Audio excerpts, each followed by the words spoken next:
The nega Tzaraas that we find in Parshas Tazria and Metzora is a mystery at many different levels. But one thing is clear, that even though all the symptoms of this particular condition present as if they were medical conditions, Chazal tell us with absolute certainty that the causes of this condition are not medical problems, but spiritual problems.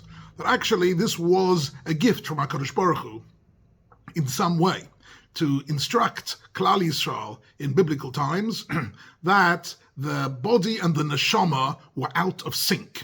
And because the body and the soul are one integrated system, if there are any dysfunctions in the neshama, it will express itself physically.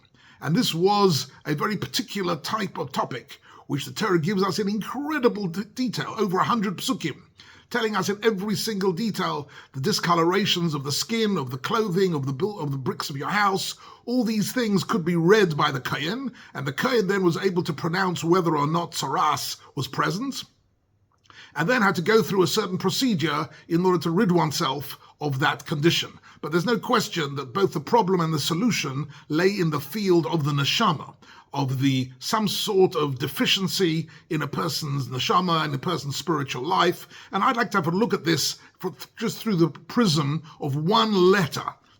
One letter, not just a pasuk, not just a word, but a single letter which appears in the Torah, which contains, I think, very beautiful messages. And I'd like to touch very briefly on 3 life messages that you can learn out from this one letter. The Torah tells us when a person sees the symptoms of Tzaraas, what does he have to do? He has to go to the Kohen. What should he say when he goes to the Kohen? So you would have thought what he'll say is, you know what, I've seen the nega in my house, I've seen the nega on my skin. But the Torah says no, the correct procedure is that the person has to come to the Kohen and say, K nega nireli babayis. It looks like a nega, but I'm not sure. That presentation itself is of extreme significance.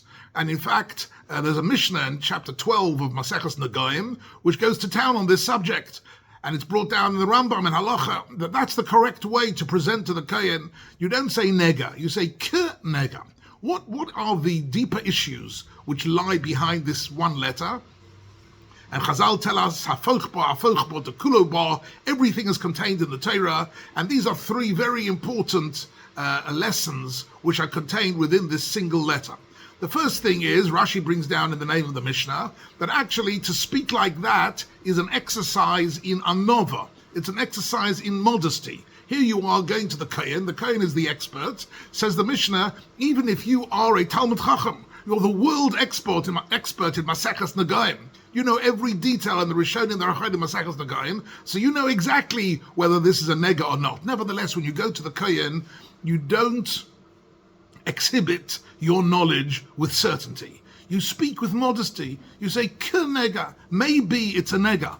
And this is the exercise in modesty, which is so very significant generally in life, but particularly when it comes to Negoim, because the Gemara in Erech and Tezayin says that one of the spiritual reasons, one of the spiritual defects that give rise to Tzaraas is gasus ruach, which is arrogance. Arrogant people speak with certainty because they've got a little bit of knowledge, and because of their knowledge, they believe that anybody who says something that doesn't make sense to them, it's nonsense, it doesn't make sense, it's rubbish. People with arrogance are very quick to cancel out other people's knowledge. And therefore, the Torah is telling us here that the person who comes to the Kohen, in all likelihood, has the Tzaraas condition, and it's already the beginning of his therapy, beginning of his tshuva of this condition, is to speak with modesty. If he says nega, that is already the first step in the right direction to remedy his condition. I remember in my own life being a Talmud, I had the privilege of being a Talmud for several years of Hagon Rosh Shlomo Zalman Auerbach in Yerushalayim, sat in his shir and Kol Torah for many years, and later on, even when I was in London, I used to go and consult him. So in shir, generally speaking, there was one very interesting thing I remember very clearly. If we were learning, say, a Rambam, and somebody said, I've got a kasha on the Rambam, he would stop you mid-sentence and say, believe me, you haven't got a kasha on the Rambam. The most you could have on the Rambam is a tzorich iyun. Tzorich iyun means, I've got maybe a contradiction to what the Rambam says, and this needs careful thought. This needs looking into a bit more. You don't say that your knowledge is on par with that of the Rambam, and because of your knowledge, the Rambam maybe has made a mistake or got it wrong. What you say is, it's tzarichiyim. I'll have to revisit this and give it a bit more attention and look at it from a different perspective. There are people, for example, who've written books about seeming contradictions between the findings of science and statements in Chazal. And when Chazal say something which seems to be refuted by science, in those books they write, well, in the light of modern science, this statement of Chazal is wrong. That is an exhibition of arrogance. That's gasus ruach. The maximum one can say is, in the light of modern science, a certain statement of Chazal needs tzorich iyun, needs further thought. Maybe Chazal didn't mean what they said literally. Maybe it's meant to be a metaphor. Maybe you've misunderstood it. Maybe you got the wrong context. There are 101 ways in which one can look at these questions differently, but to say because of my knowledge somebody else is wrong, this is gasus ruach, and therefore the person coming to ask the kohen has to express himself with modesty. The second point is brought out by the Tosas Yontef on that Mishnah in chapter 12 of Maseches Nagaim, who says that to say kenega, you don't say nega. Why not? Because the Gemara says in Brachos Daf Yutes, al tiftach pe lesoton. Don't say bad things about yourself. We know that Lashon Hara, of course, is a terrible aveira connected to Tzaraas, which is saying bad things about other people. But al tiftach pe lesoton means you're not even supposed to say, you shouldn't say bad things about yourself. You mustn't say, I'm bad at this, or I can never do this, or because by doing so, you are inviting negativity into your life. It's a self-fulfilling prophecy. Somebody who believes he can't do something already can't do it. And somebody who believes he's in a bad situation, he's already in a bad situation. What you've got to say is, things look like there is a problem here, but maybe there's a way around it. And therefore you don't say nega, you say nega. Because ein adam mesim atzmoi rosha, the Gemara says in a few places in halacha, that even if somebody comes to the Bezdin and confesses to a crime, right, we say to them, ein adam, you're not credible when it comes to saying bad things about yourself, because the Torah doesn't credit any negativity that you say about yourself. It's a type of Lashon Hara. And in fact, the Chofetz Chaim in Hilchos Lashon Hara also speaks about that. A form of Lashon Hara is saying negative things about oneself, and this is the second pshat in Nega Nira Liba Bias, a very important life lesson of Al Tiftach Per Lesoton. The third and final vort that I want to say now actually comes from the Medrash in the name of Reb Shimon Bar Yochai. Reb Shimon Bar Yochai says that in that generation of Klal Yisrael who were going into Eretz Yisrael, the Canaanim knew they were coming and hid gold and silver in the walls of their house.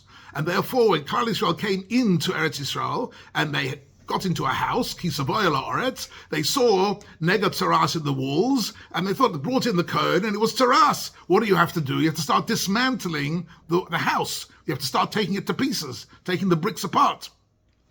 So you think, oh, here I've got this house. Finally, I've got a house, and now I've got to demolish it.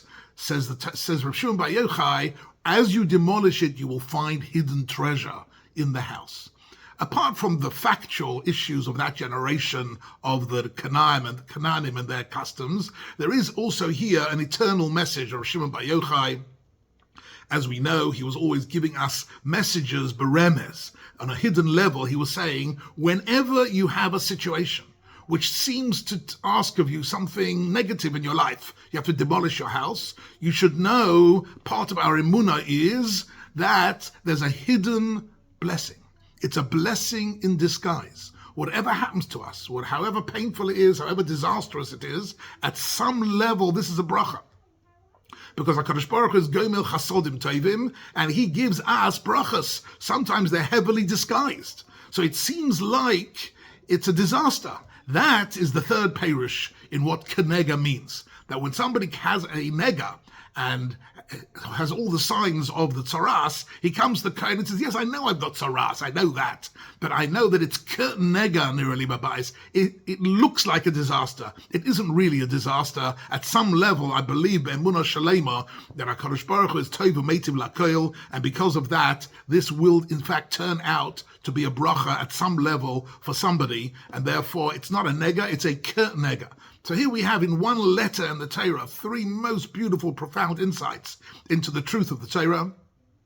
And halavai, we should be zeicher also to only say good things about ourselves, and also to express oneself with modesty, with anova, and not to flaunt one's knowledge, but to understate one's knowledge. And thirdly, to understand that even in difficult times, as we're going through at the moment in Klal Yisrael, very, very difficult and painful, difficult times, we believe that buried somewhere there is a buried treasure, which HaKadosh Baruch Hu wants to give us, and it's a blessing in disguise. And Yirotzen, that in the month of Nisan, we should be able to see the bracha in the month of Geula, and we should be zeicher b'Nisan nigalu, b'Nisan asidin li'goel v'chein Yirotzen.